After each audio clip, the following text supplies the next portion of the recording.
máa mú pé ó gba ọmọ ẹ̀ àwọn ò lẹ́gbẹ́ ìyá ẹ̀ èmi jẹ́ regular customer ẹ̀ máa wo ó mọ̀ pé mo ti mí ìnẹ̀ ti pẹ́ máa gbọ́ bàbá Ìjẹ̀ṣà lẹ́nu ogun máa fẹ́ jẹ́ wẹ̀ jù báyìí lọ ó máa kákùnrùn ni wọn ò ní fọmọ kankan rántí ẹ̀ orúkọ ẹ̀ máa parẹ́ nu máàpù Nàìjíríà ni orúkọ ẹ̀ máa parẹ́ bó ṣe wá lójijì ó máa lọ lójijì tọmọtọmọ ni lórí burúkú aláyé bàjẹ́ ráwọn olórí burúkú kan ṣe ha ó lè bọ́ síta kó lọ máa búyàn wọn náà lọ sẹ́wọ̀n bó ṣe rán Naira Marley lẹ́wọ̀n náà gbàdúrà pé wọn náà kọ. ẹ̀yin èèyàn wa Lizzy Anjorin tún ti jáde fún arákùnrin tí a mọ̀ sí Portable ó tún ti jáde fún báyìí ó ní wípé tí òun bá tún gbọ́ orúkọ bàbá Ìjẹ̀ṣà lẹ́nu rẹ̀ ó ní oògùn afẹ́ ẹ̀jẹ̀ rẹ̀ wẹ̀ ju báyìí lọ ẹ̀yin tèmi Lizzy Anjorin kò mú ní kékeré fún arákùnrin tí a mọ̀ sí Portable lẹ́yìn ìgbà tí Portable náà òun náà ti gbórin jáde fún bàbá Ìjẹ̀ṣà àti Lizzy Anjorin ẹ jẹ́ ká gbọ́ látẹnu rẹ̀. kan lọ́mọ ẹ pààyàn kan dẹ̀ kọrin fọ́mọ ẹ kọ́mọ ẹ dẹ̀ lọ sẹ́wọ̀n bóyá rán Naira Marley lẹ́wọ̀n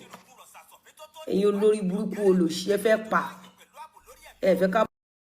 burú ṣẹlẹ̀ sí ogun ló máa fẹ́ jẹ́ yín wẹ̀.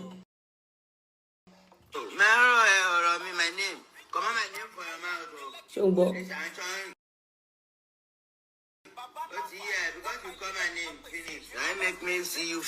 ogun ló máa fẹ́ jẹ́ aló máa kákùnrún ní sẹ́ẹ̀. ẹjọ́ èèyàn ta ló kọ́kọ́ dárúkọ mi èèyàn ta ló kọ́kọ́ dárúkọ mi ta ló kọ́kọ́ wá fún mi ta ló kọ́kọ́ wá tó kọ́kọ́ dárúkọ mi tó dárúkọ Sunday mi ta ló kọ́kọ́ wá ẹ jẹ́ ká fi Ìjẹ̀ṣà sílẹ̀ ṣó o tó ṣe fún mi rò pé mo gbàgbé ẹ̀ ni mi gbàgbé ẹ̀ mo sì ń bọ̀ wá fún ẹ̀ mi gbàgbé ìyá ẹ̀ ó máa kákùnrún ni tọmọtọmọ ò ní fọmọ rántọ́ ò ní fọkàn rántí ẹ̀ ó máa kákùnrún tẹ̀wùtẹ̀wù ni ta ló kọ́kọ́ wá fún mi ta ló kọ́kọ́ pe orúkọ mi ta ló kọ́kọ́ pe Sunday mi ta ló kọ́kọ́ wá fún mi mo ń wú ẹ̀ ń gbà ẹ̀ ni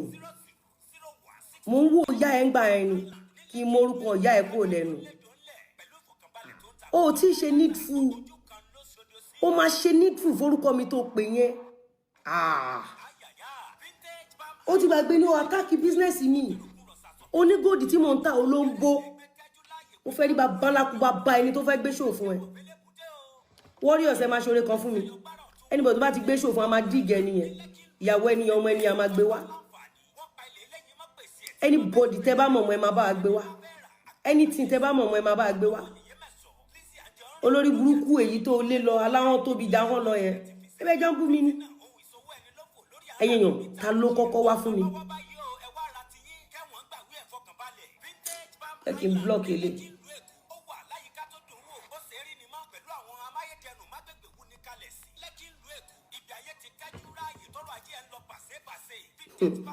golden fish àwọn olùkọ́ wá fún mi ó pe Sunday mi ó àtàkì business mi ó àtàkì mi ó àtàkì orúkọ mi kò sórúkọ tí ó pè mí tán ó mẹ́sẹ̀jì ẹ̀ golden fish fún jẹ́ golden fish fún jẹ́ golden fish fún jẹ́ gbé fún ó wá fún mi ó pe Sunday mi ó wá fún mi ó wá fáwọn ọmọ mi ó ṣe nǹkan tó hùn ìgbà yẹn iṣẹ́ kan wà lẹ́tí yín kí n divert mi ó máa jẹ́ gbakú ni bó ṣe wà yẹn